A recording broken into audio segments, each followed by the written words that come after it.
La FECAFOOT suspend Marc Brice et son staff. Donc cette semaine, Samuel Eto'o a contre-attaqué en suspendant le nouveau sélectionneur des Lions indomptables et qui était choisi par le ministre des Sports. Tu chips ou pas Philippe Doucet?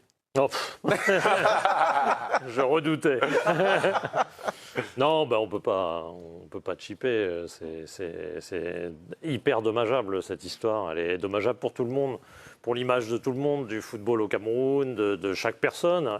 Samuel Eto'o, parce que c'est un grand personnage, donc forcément il est atteint aussi par la polémique. Même s'il est très, très habile sur le coup de cette semaine, c'est très habile parce que c'était une décision qui lui était défavorable. Et puisque en fait on lui disait en gros le staff que tu nommes ça colle pas, le staff que tu nommes autour du sélectionneur ça colle pas, il a dit ah bon d'accord je prends acte de la décision donc tout le staff disparaît dont le sélectionneur. Non c'est très habile mais on est à une semaine d'un rendez-vous international, enfin d'un rassemblement international et dans une semaine on ne sait même pas qui va rassembler les joueurs. Et on ne sait pas qui va les choisir parce que la liste du coup elle est en suspens. Il faut penser aux joueurs. Enfin, c'est pas possible. Quoi. Franchement, pour une sélection comme le Cameroun, et c'est deux matchs très sérieux. Cap-Vert, Angola, qualification Coupe du Monde.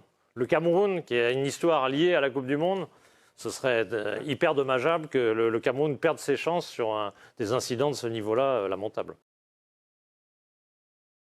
À qui la faute dans cette histoire, les amis, entre le ministre des Sports et la FECAFOOT? On va épiloguer sur la thématique. Cela est bien évident dans cette vidéo. Dans cette vidéo, on va parler de la FECAFOOT. On va également parler du ministre des Sports. Mais avant de commencer, si tu me découvres à travers cette vidéo, ici, nous on parle de foot. Ici, nous, on n'est pas passionné par le foot. Le foot, c'est notre passion. Donc, si tu es intéressé par la thématique et surtout si tu aimes ce genre de contenu, n'hésite pas à t'abonner et d'activer la cloche de notification pour ne rien manquer des prochaines vidéos qui vont arriver sur la chaîne. Si c'est pour une partie. Alors, les gars, à qui la faute? À qui la faute? Entre la FECAFOOT et le ministre des Sports, pour moi, les deux sont fautifs. Les deux sont fautifs selon moi. Personne ne veut mettre son ego de côté, puisqu'il s'agit là d'un problème d'ego. Il s'agit d'un problème d'ego. Personne ne veut mettre son ego de côté au détriment de la nation. Personne. Les amis, moi j'ai l'impression que Samuel Eto'o voulait un tout petit peu faire le premier pas, mais le ministre de Sport, lui, veut tout prendre. Il veut tout prendre. C'est inadmissible que tu nommes Marc Brice lorsque Samuel Eto'o décide de nommer son staff. Toi, tu refuses. Tu veux nommer l'entraîneur et son staff. Pourtant, il y a un président de fédération, les amis. Est-ce normal ça? Est-ce normal ça? Ils ont voulu, la FECAFOOT a voulu l'arrangement à l'amiable, mais le ministre des Sports, j'ai l'impression, il a envie de tout prendre. Il ne veut rien comprendre, il ne veut rien savoir. Il veut imposer ses choix. Il veut imposer ses choix. C'est pour ça que moi j'ai dit, c'est une question d'orgueil. À la limite même, c'est comme une vengeance. Vous savez que Samuel Eto'o, il avait imposé Rigobert-Song au ministre des Sports. Le ministre des Sports à son tour, c'est un peu comme une vengeance.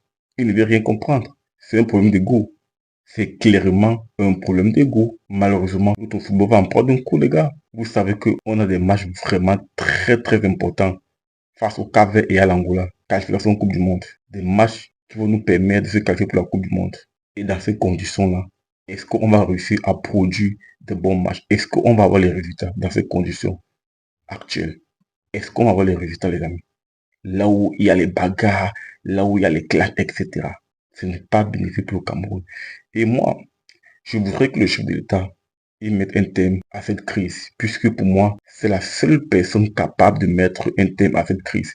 S'il fait une sortie, s'il fait un discours en disant, écoutez, ça suffit, ça va s'arrêter. S'il fait un discours en disant, ça suffit, ça va s'arrêter. Puisque actuellement, là, tant qu'il n'y a pas ça, il y aura toujours la guerre et on risque même de suspendre le Cameroun. Hein. Si ça continue sur cette lancée-là, on va suspendre le Cameroun, on va le suspendre. Imaginez peut-être si on le suspend, on sera suspendu pour des compétitions internationales, telles que la Coupe du Monde, la CAN, etc.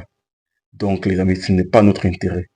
Cette guerre-là, ce n'est pas à notre intérêt. C'est là pour nous desservir. C'est là pour nous desservir, les amis. Ils doivent mettre l'ego de côté. Ils doivent clairement mettre l'ego de côté. C'est ce que Samuel Eto'o a fait là, de suspendre Marc Brice et son staff. Là, on touche le fond. Hein. Il a clairement utilisé ces dernières cartouches. il a clairement utilisé ces dernières cartouches. Puisque là, on touche clairement le fond. On touche clairement le fond. Comment les joueurs vont jouer dans ces conditions? Comment nos joueurs vont jouer dans ces conditions? C'est très compliqué. C'est un climat très hostile. Très, très hostile, les amis. Très hostile. J'espère vraiment que ces gens-là vont s'asseoir pour l'intérêt du football camerounais et discuter. Ils doivent vraiment en discuter. Après, partage-moi ton ressenti en commentaire sur la thématique et si ce n'est pas encore fait, n'hésite pas à t'abonner et d'activer la cloche de notification pour ne rien manquer la prochaine vidéo qui va arriver sur la chaîne. On se dit à très bientôt pour notre vidéo, les amis. Ciao, ciao.